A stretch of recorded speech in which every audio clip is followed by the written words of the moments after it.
Bagaimana kita nak mengetahui bahawa sebuah hadis ni sahih atau tak sahih?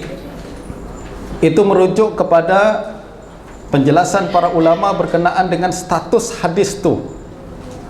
Nah, apabila kita pada hari ini tuan-tuan, kita sudah hampir tidak mungkin, tidak mampu untuk melakukan perkara tu dengan sendirinya, terutamanya di kalangan kita yang belum belajar ilmu hadis secara mendalam kan. Kita hanya tahu hadis ni sahih kalau ulama kata dia sahih, betul tak? Hadis ni dhaif kalau ulama kata dia dhaif. Boleh tak kita sendiri berijtihad untuk menilai hadis ni sahih atau hadis ni tak sahih? Boleh ke tak boleh? Kalau tuan-tuan punya kemampuan, bolehlah, silakan. Kemampuan kita punya kemampuan buat, Ustaz, saya nak menilai sendiri. Awak mampu? Mampu. Boleh, silakan. Boleh buat. Tapi kalau kita tak punya kemampuan, maka kita merujuk kepada ulama yang lebih pakar dan lebih alim dalam bidang tersebut. Nah, ulama yang kita rujuk ada 3 bagian. Ada ulama yang kita sebut sebagai pakar atau naqid, jamak dia nuqad. Dan ada juga ulama yang kita sebut naqil, penukil atau penyampai saja.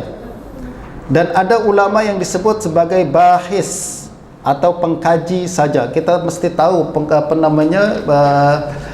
pengkategorian perkara ni. Sebab ulama hadis ramai, beribu-ribu ulama dari dulu hingga sekarang, ya tak? Ribu-ribu ulama yang bincang tentang hadis dari dulu hingga sekarang.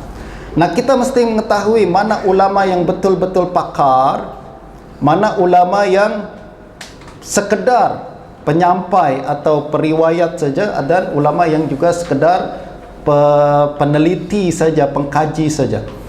Pada hari ini tak ada lagi pakar yang betul-betul pakar dalam hadis, yang ada hanya peneliti atau pengkaji, penyelidik saja. Kita ni yang belajar, yang punya PhD tinggi-tinggi pun sama macam tu. Awak belum dikira sebagai pakar dalam hadis. Awak hanya dikira sebagai penyelidik saja dalam bidang hadis. Penyelidik itu kita buat research, lalu kita tulis tesis sama disertasi, itu kan. Kita kumpul data, kita buat analisis, lalu kita buat rumusan. Itu namanya baru sekedar penyelidik atau bahis, penyelidik dalam bidang hadis. Sedangkan yang pakar-pakar, yang betul-betul pakar, atau dalam istilah fiqh kita sebut sebagai mujtahid mutlak dalam hadis, dah tak ada hari ini. Mujtahid mutlak dalam fiqh pun pada hari ini sukar untuk dicari, betul tak? Atau kita tak kata dia mujtahid mutlak pada hari ini. Hadis pun macam tu juga. Mujtahid mutlak yang betul-betul pakar dalam hadis, yang ucapan dia boleh berijtihad dalam hadis, tak ada pada hari ini. Dulu adalah macam Bukhari, Muslim, Tirmizi, Daruqutni, betul tak? Imam Malik dan lain sebagainya, dia punya ijtihad mutlak dalam hadis. Dan itu yang kita sebut sebagai pakar.